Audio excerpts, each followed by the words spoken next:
Welcome home, brave heroes. I'm Ash, this is HeroQuest, and yet again, it's Monday, which must mean that it is time for the only right way to start, or perhaps end, a Monday with the official BwodeCast, the podcast-styled long-form video series where we discuss all things heroic and especially HeroQuest-ish.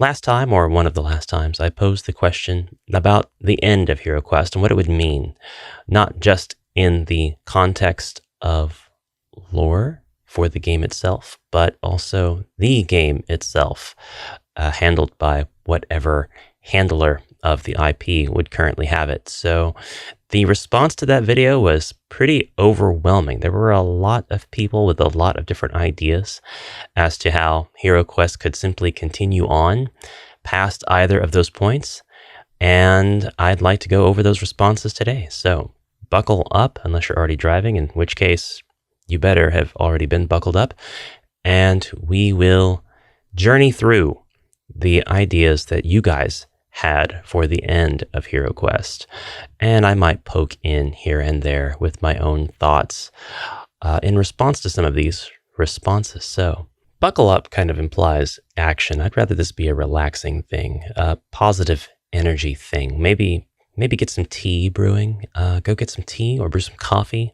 I've got my coffee right here in my 15-ounce mug. It's not my custom mug. It's one that I had to buy. But I'd love to have a custom 15-ounce mug to offer viewers. That would be really cool. And really, 15 ounces is such a better size than 11, if I do say so myself. Anyways, get all that ready and then settle in, because I think that this is going to be a bit of a long one. As promised, we are actually going to pay attention to the YouTube comments, at least first. We'll get into the YouTube comments, and then we'll go into the Discord comments. And of course, one last thing before we do this, the Amalgam Archive is my own Discord. Feel free to join in the link below. Lurk if you wish. Participate in any acceptable way as you wish. It's all fine. You can jump in and discuss game development and homebrew at your leisure.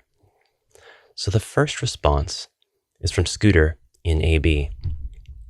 Scooter in AB, 13 days ago. We already saw the end of HeroQuest. We had, across multiple regions, a handful of quest packs and some magazine quests, and we're still here. People made their own quests. People revisited old ones. People tried to get access to quests outside of their region, and we've seen what this looks like with countless other games. As long as we have copies, we can keep playing them. This actually got a response from another viewer. HeroQuest I love for nostalgia, but what really makes me sad is the end of Imperial Assault. It's such a great improvement on HeroQuest game-wise, even though I prefer the Fantasy 7 over the Star Wars one, and the con of IA is the lack of exploration. But everyone I've ever played with wants to shelf HeroQuest for IA because everything else is better about it. I'm heartbroken they've marked the game complete. Imperial Assault, huh? We'll revisit that. We'll revisit those bold claims another time. Seth717 said, I think it's okay for them to release a super difficult expansion as an ending that you can kill Zargon/Morcar. It does not mean the end of HeroQuest. They can always release quest packs with stories from before the ending after that. Not a bad idea at all. Releasing stuff that is placed before the end in the lore. I like that. Count Orlok 22 said, I would really like to see Avalon Hill release all the classic expansions, do maybe half a dozen new expansions, not counting the hero character ones like Guardian Knight, Rogaire, etc. But I would also love to see them do a massive update on the Adventure Design Kit, and use that as a way to include the Mythic Tier and Heroic Tier exclusives, plus new dice, new board, some new monsters, and anything else that could be used to do epic homebrews. I'm always a fan of things that they release that are flexible in their implementation, so definitely agree with that part.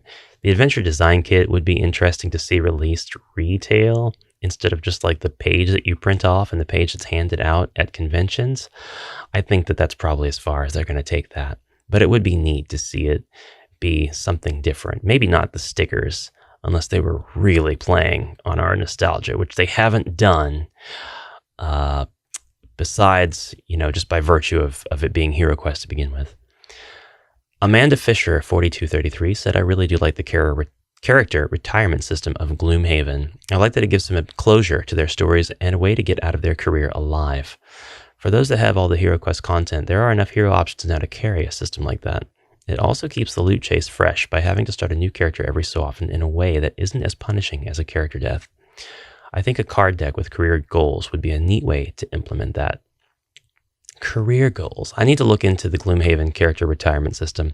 I responded to this saying that I have it, which I do, but I haven't played it, so I need to study that.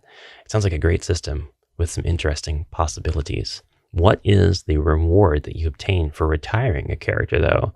Does it just go up on a reward board, an award board saying, Ash retired the Warlock, and that in and of itself could be a reward, because there's not the guarantee that every hero is going to make it out alive. So I do kind of get the point of it if there is no other point.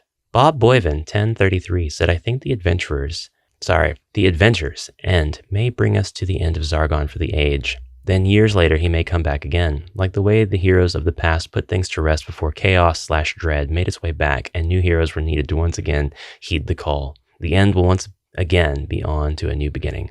I like that concept. Definitely something to think about. The GM, the DM, whatever you want to call the Zargon player at that point, could simply roleplay either as a 30 years older Zargon or the new big bad, the new enemy. Jem Duncan 2164 said, my brother and I have played everything official, EU and NA. We are starting Rise of the Dreadmoon in November. We have also played numerous homebrew quests. We actually have 9 groups of heroes which are campaigning simultaneously in our timeline. I have long wondered where it will end, but this will be with the final part of the Avengers Sword trilogy by Nicodemus with the destruction of Zargon. The 4 original heroes will reunite after being split for many years to complete this quest, if we are still alive, because there are so many quests to play. That sounds really awesome. I love that. That's going to have to be a video in and of itself, the Avengers Sword trilogy. Please look forward to that at some point in the future. Gregory Lepley, 6081, said, I actually started designing a Zargon quest in which Mentor got turned to stone when he confronted him. Then the 4 heroes, or parties of heroes, engage in an onslaught of Zargon's castle, with the Emperor Karl Franz and his army in tow, using Battlemaster's army units and a few fantasy models mixed in. Okay, going the Warhammer route, I see.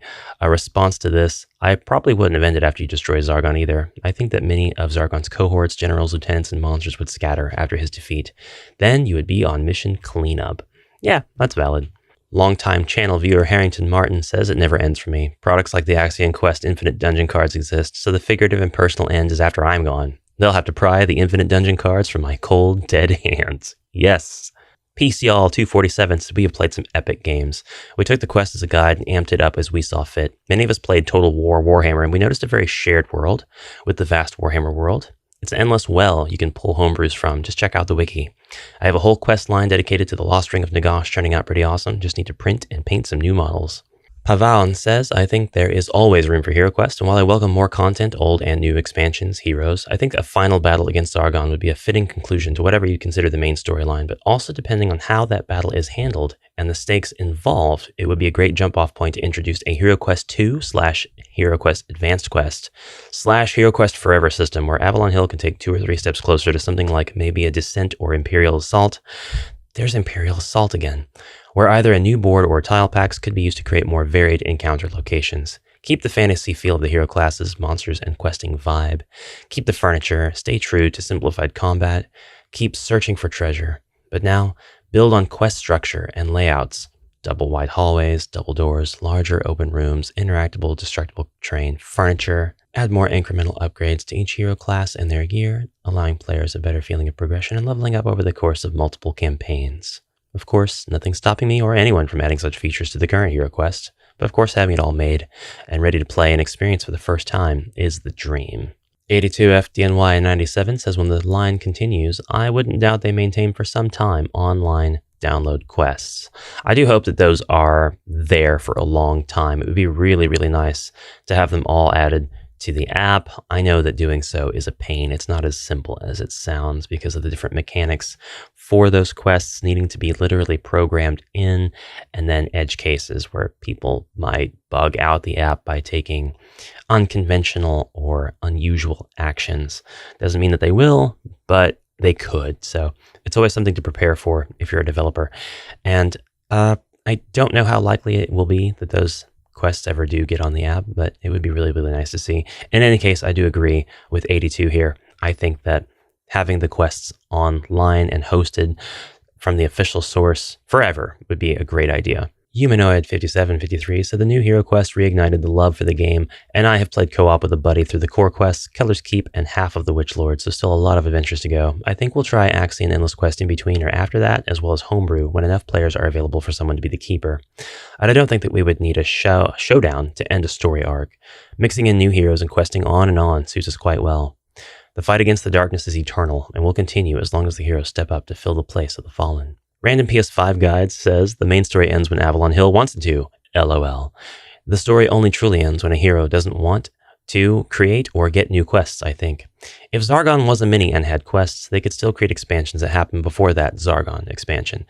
Another mention on this fantastic idea. Looks like folks do get it, what could actually happen, even if they do have a definitive canon end. We could still have quests that happen before that. The only problem with that is if the Zargon end quest comes out, people will want to play it if they're ready to play it. If there are nobody in their group, if there is nobody in their group that is needing to experience the other expansions and they're all caught up and they're just waiting for new content and then that releases and then they play it, they're done. And then the next quests that come out, even if they're prequel quests to that, you'd have to kind of reel back a little bit, because now you're in the mindset of the heroes that would be playing through those quests that happened before the end of Zargon campaign. And so that would require you to kind of undo everything you did, put those mystic Zargon killing weapons away, because that hasn't happened yet in your own hero campaign timeline. And then when you finish those quests that come out before the Zargon campaign, you have heroes that are technically stronger than the ones that go in to finish the Zargon campaign. So why not play it again? There are a lot of possibilities here, but some of them are kind of awkward. So I don't know if that is the answer. It is a great idea, but I don't know that it works for everybody. And just my own viewpoint on it, Avalon Hill can end the canon story, but the story that they are ending is the Avalon Hill canon story.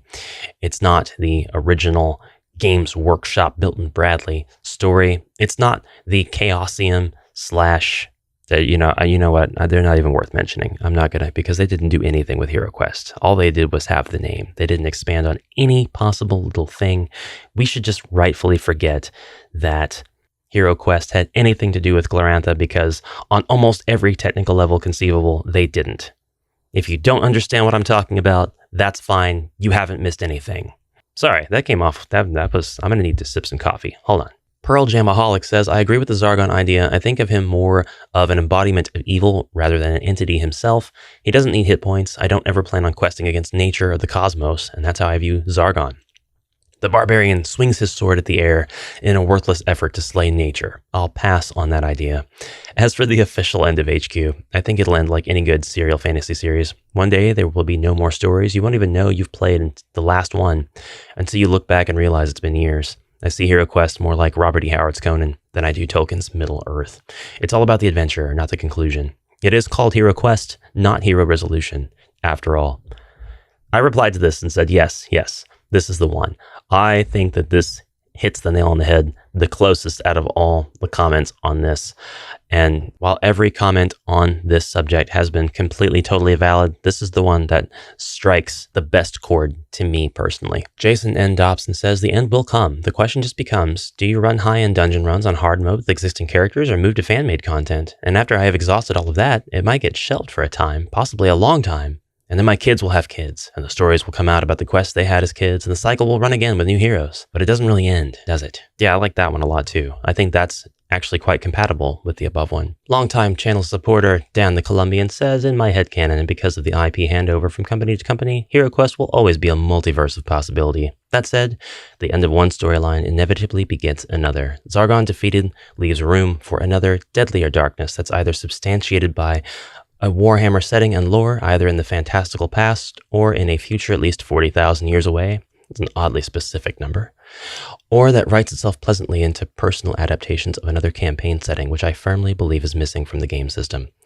The game as a system has no real ending, much in the way that D&D or other TTRPGs also have no ending. While creative players persist in the real world, HQ will never end. This is true. This is just truth. I don't know what to tell you. It's true. Frank Gelder, 8519, says, I think the final defeat of Zargon should end the first group of heroes arc. The last quest revealing that the wizard had been corrupted by an evil god. The heroes only get the god's name, Morcar. Then, the next expansion kicks off a new arc with all new groups of heroes. It starts the search to find a way to defeat an actual god of evil. New heroes, maybe a new mechanic, like the 4 new heroes are distinctly 4 races, but the minis do not carry overtly specific equipment. The new mechanic being that there are no classes the player can pick for their choice of hero.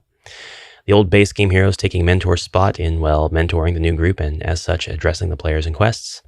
Further expansions, and then always can introduce a new race and a fitting class and class-specific equipment and skills and such. Also, maybe switch to a more modular way of doing the dungeons, just because.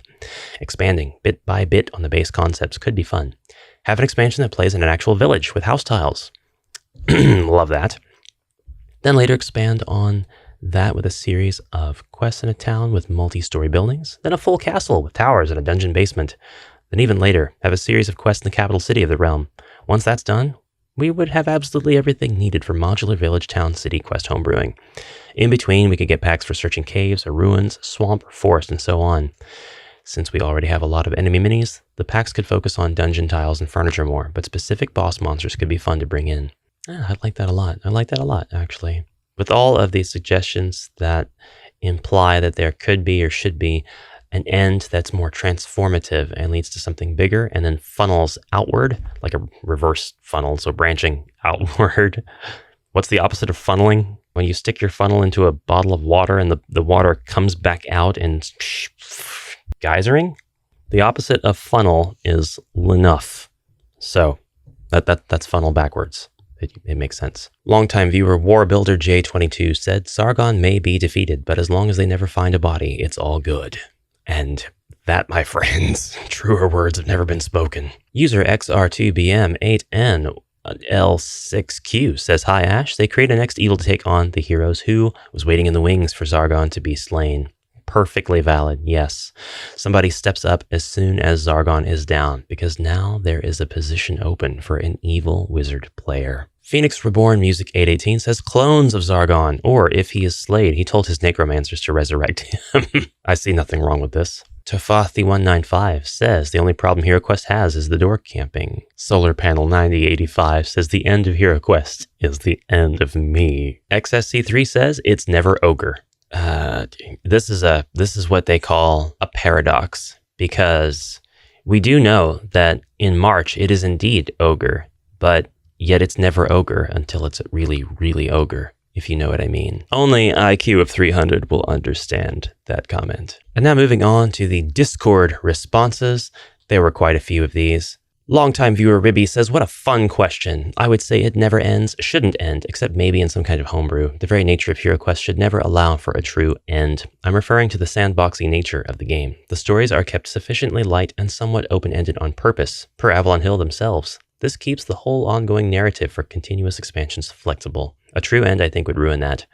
That's not to say Hasbro or Avalon Hill won't stop producing it someday. I'm sure they will. Maybe we only get a few more years of HeroQuest, but I'm pretty confident that they'll never create an ending of any kind. Yamifira says, I personally believe we will confront Zargon/Morcar himself, and then an open end for possible spin-offs, like we beat ZM, and then we head east or into a different direction of the world. Rudolph666 says, a final end? No, I don't think that should ever be made, because the nature of the game that encouraged making your own adventure, the quest should never stop. Will Hasbro, Avalon Hill stop? Yeah, when enough people stop buying the stuff, they will stop. But I hope that a new generation have played it now with so much fun that HeroQuest will come back again after 20 years after it stops when they are nostalgic. I hope that so many people buy this that when it stops, it will come back in 20 years. You know what? There is nothing wrong with that. This is fine. Jay Blackstone says, personally, I think it should never have an ending. Even if Avalon Hill and Hasbro end up canceling the series mid-storyline, it will keep the fans going by creating their own storylines and fun adventures. Like the early 90s, they will keep the game relevant and interested for future fans when the company or future company ends up re-releasing it in the future. I didn't really think about that. If we get another company 20, 30 years from now that picks up HeroQuest, let's say in the event that it does become ended and revived, however, by whatever means necessary at that point, would they be able to go back and collect all of the original expansions plus the new ones that Avalon Hill have made, like Rise of the Dread Moon? Would they want to reinterpret those, or would they want to be as faithful as possible to the original? Yeah, and when I say original, really at that point, I could mean original as in Games Workshop or original as in Avalon Hill. What would be the mindset behind another company taking it over? There's so many things to speculate on and so many possibilities with the current HeroQuest that it's almost mind-breaking to think about a third company 20, 30 years down the line picking it up and making content for it officially as part of a new canon. At that point, they'd be able to say the game is, 50, 60 years old. Oh, I don't want to think about that. Oh. Jake Golden Kitty says, sorry, I was told that that's exactly how I should pronounce it. Part in jest, part in seriousness. 1. HeroQuest builds toward a Zargon-themed campaign that perhaps has a twist revealing Morcar as a doppelganger or split personality for realm control. Man, you EU folks really want Morcar to return in some way. I really hope that does happen. I think there's every possibility that they could somehow, some way, hint or nod officially, canonically, or explicitly pull that off with the Wizards of Morcar expansion re-release. I say if that happens, but I'm pretty sure it's a when. Anyway, continuing on. 2. Mentor takes center stage and is given a moral conundrum. Bend the knee to dread, save the realm, or retrain/save Zargon. 3. HQ evolves over millennia to become spaced crusade/quest. The adventure continues. 4. It's revealed to be nothing more than a bad turn playing Heronopoly, where you drew a card of chance forcing you to complete HeroQuest franchise before you can leave jail and collect 200 pounds. What? That's the worst. No. Disqualified. Banned. And 5. HeroQuest evolves with augmented reality and enables personal smart devices to animate hero interactions with adversaries, searches, spells, traps, etc. Think Pokemon Go. They kind of already have something like that. A sort of board game augmented reality thing. People put on their glasses and they all see the same thing on the table.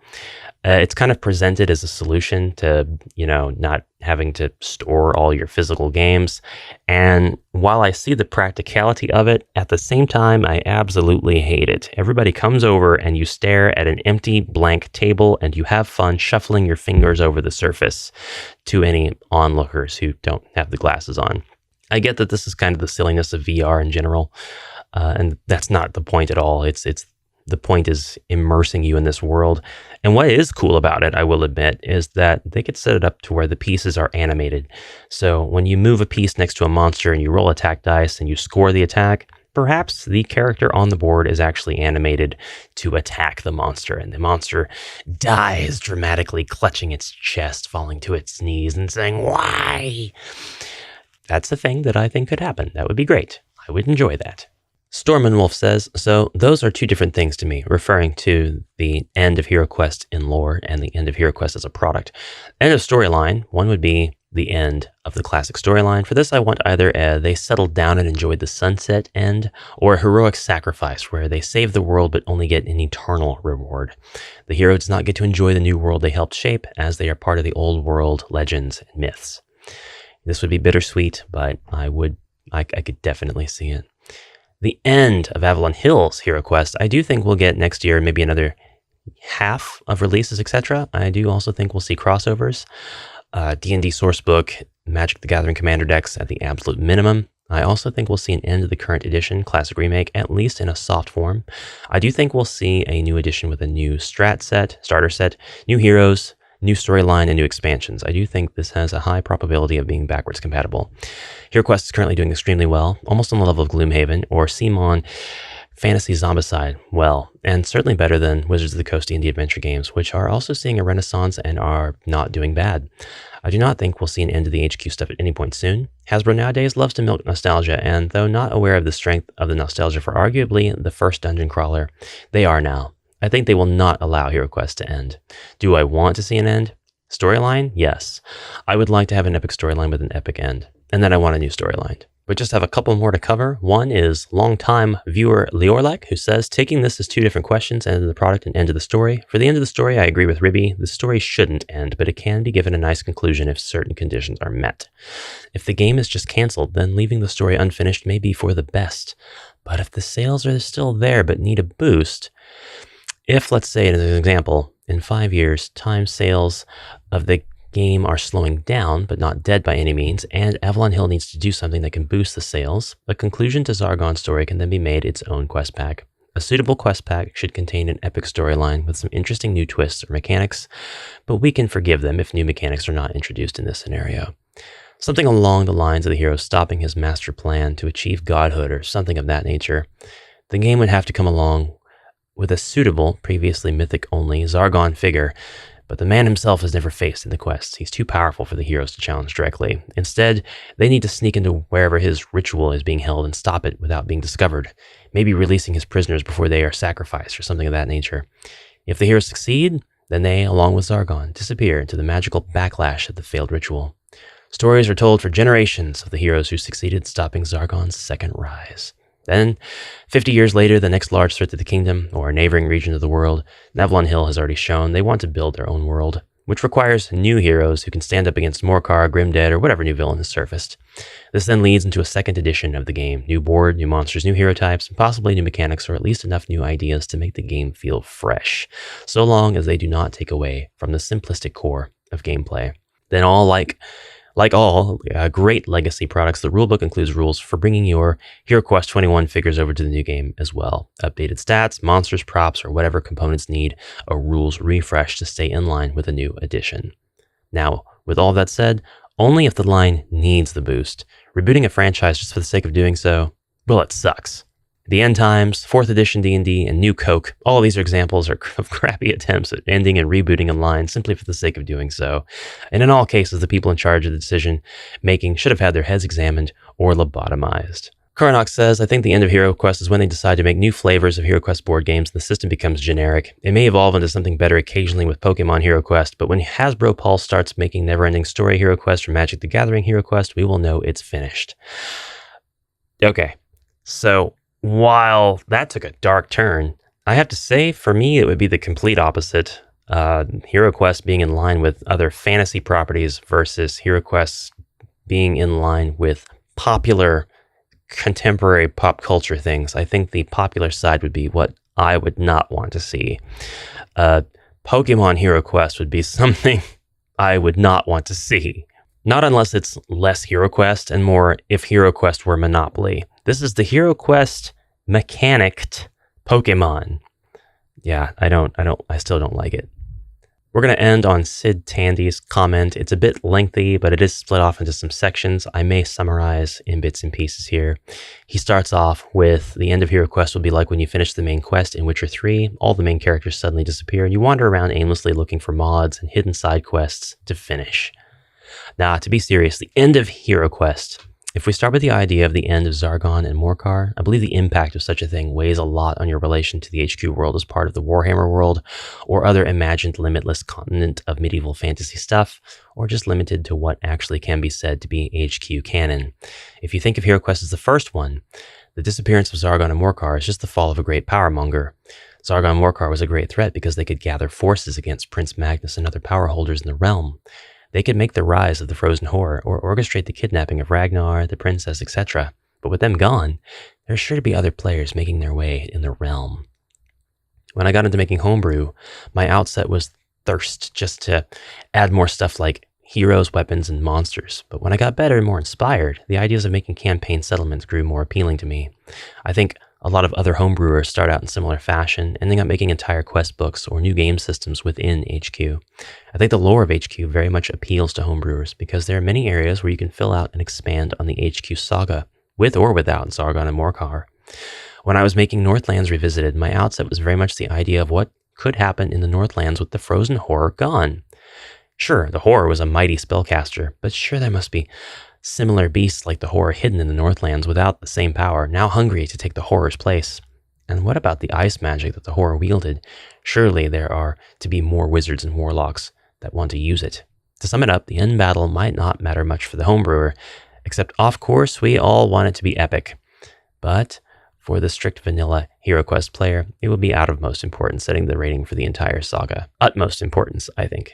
And the end of Avalon Hill's HeroQuest.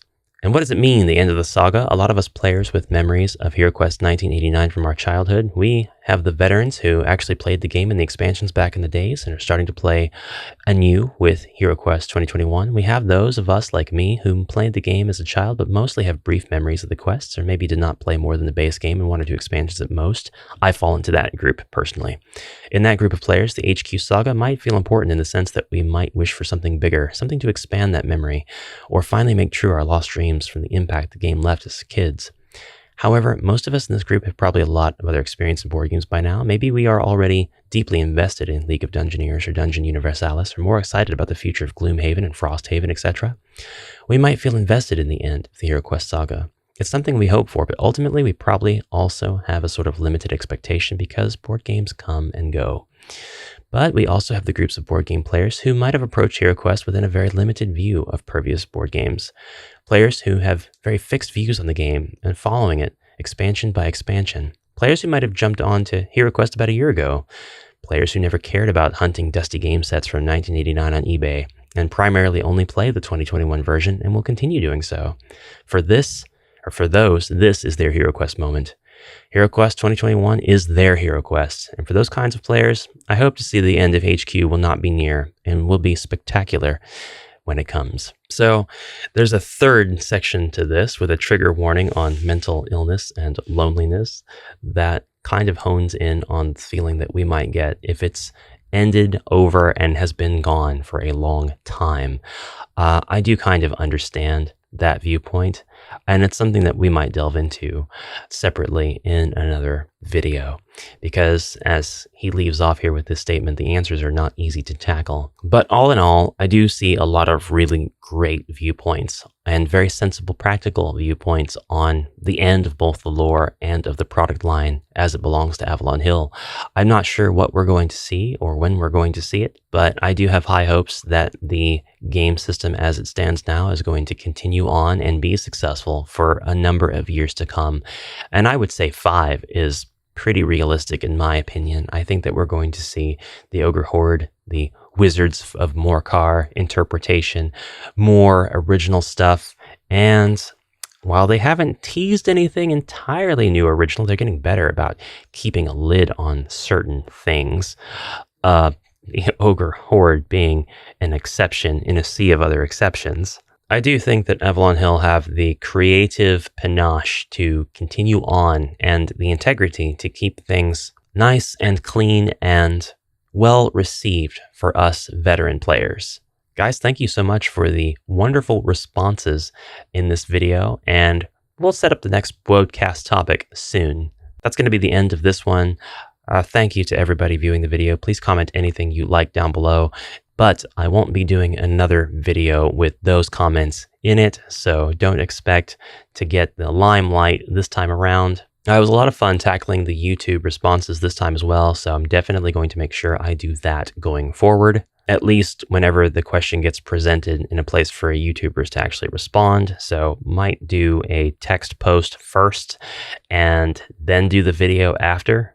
I mean, that's what I do with my Discorders. There's no reason for me not to do that with YouTubers as well. Thank you so much for your kind attention today, whether you were listening while driving to or from work, washing dishes, doing the laundry, dropping the kids off, picking up the kids, traveling to another state to see your in-laws, sneaking the podcast in one earpiece while you are attending meetings at work. You know who you are. Don't forget to like the video if you want to see more content like this. It really pushes it out to folks who might like to see this sort of thing, and I really appreciate that. I just like to see the growth. Check out the Patreon if you'd like various benefits, including having your name or handle at the end of every video on this channel and on the Amalgam Ash channel. Check out my 11-ounce custom AshQuest mug, which is not this one at all, because the 11 ounce is too small for me. And if you want to talk about more dungeon crawling tabletop content, including, of course, HeroQuest, be sure to subscribe to AshQuest. Guys, thanks again. I'll see you next time. Have a great rest of your day, and bye for now.